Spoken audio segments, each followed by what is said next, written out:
திமுக அரசு மக்களை பற்றி கவலைப்படாமல் மதுவை திணிக்கும் நோக்கத்தில் செயல்படுகிறது என்று பாமக தலைவர் அன்புமணி குற்றம் சாட்டியுள்ளார்.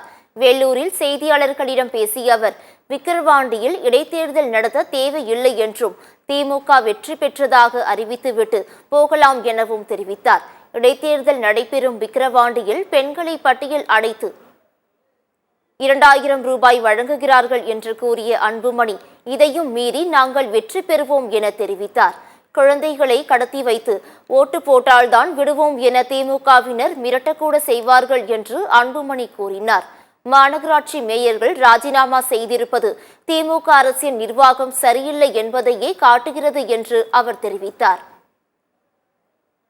தமிழக மக்கள், குறிப்பாக திமுக அரசு மக்களை பற்றி கவலை இல்லாமல், இளைஞர்களை பற்றி கவலை இல்லாமல், இளைஞருடைய நலன்களை பற்றி, குடும்பங்களை பற்றி, பெண்களை பற்றி, தமிழ்நாட்டின் முன்னேற்றத்தை பற்றி எந்த ஒரு அக்கறை இல்லாமல் மதுவை திணிக்க வேண்டும் என்ற நோக்கத்திலே, அதில் வருகின்ற வருமானம் வைத்து அரசை நடத்த வேண்டும், நலத்திட்டங்களை கொடுக்க வேண்டும் என்ற நோக்கத்திலே தான் நிர்வாகம் செய்து கொண்டிருக்கிறது. இது என்னை பொறுத்த வரைக்கும் இது நிர்வாகமாக நான் பார்க்கல.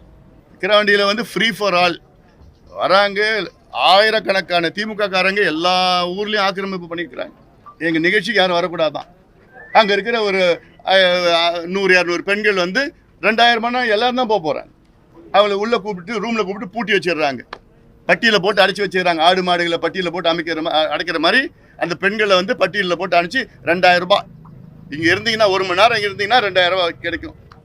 ஏன் நாளைக்கு என்ன செய்வாங்க? நாளைக்கு திமுக காரங்க பெண்கள் இல்லை, பெண்களுடைய அவங்களுடைய மகள்களை அடித்து வச்சுக்கிட்டு, நீ எங்களுக்கு ஓட்டு போட்டால் தான் நான் உங்களுக்கு விடுதலை பண்ணுவேன்னு நாளைக்கு மிரட்டுறதுக்கு என்ன ஆகிட போகுது?